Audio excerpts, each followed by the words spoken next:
Jika air membutuhkan aliran, maka gambaran pesan keempat ini berbicara tentang beban yang sering kita panggul tanpa sadar. Mungkin banyak dari kita yang pernah bermimpi membawa tas, koper, atau bahkan bongkahan batu yang sangat berat hingga langkah kaki terasa terseret. Secara psikologis, ini adalah metafora dari kebiasaan kita menyimpan dendam, rasa bersalah, atau trauma masa lalu yang belum tuntas. Maka, yang harus dipahami bahwa pikiran yang penuh dengan sampah emosional itu tidak akan menyisakan ruang bagi ide-ide baru, apalagi untuk menampung keberuntungan yang besar. Melepaskan itu bukanlah berarti kita melupakan, ya, melainkan memberikan napas bagi diri sendiri agar bisa melangkah lebih ringan menuju pintu rezeki yang sebenarnya sudah terbuka lebar di depan mata. Saat beban-beban tadi mulai terasa ringan, ada satu kebiasaan halus yang seringkali luput dari perhatian kita.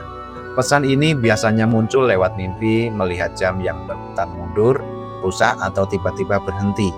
Waktu yang kacau dalam mimpi sebenarnya adalah cermin dari kebiasaan kita melakukan multitasking tanpa fokus atau terus-menerus hidup dalam kecemasan karena takut terlambat.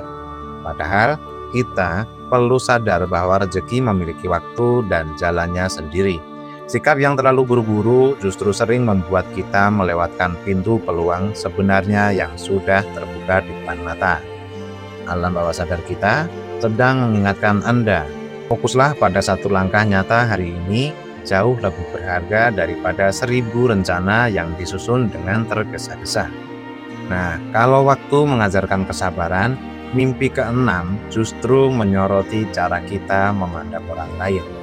Kamu mungkin pernah berada di tengah keramaian dalam mimpi, tapi justru merasa sendirian atau wajah-wajah di sekitar kamu berubah menjadi asing. Ini sering muncul pada mereka yang terbiasa membandingkan dirinya. Secara psikologis, kebiasaan membanding-bandingkan ini sebenarnya sedang menciptakan rasa kurang yang sifatnya permanen dalam batin kita. Padahal, kita harus ingat bahwa rezeki itu punya sidik jari yang unik untuk setiap orang. Ada sebuah perumpamaan yang menarik.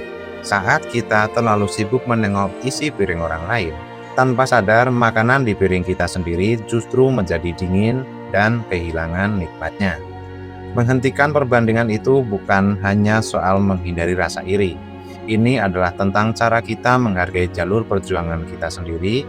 Karena saat kita mulai menghargai apa yang ada di tangan, disitulah pintu rezeki yang lebih besar biasanya mulai terbuka.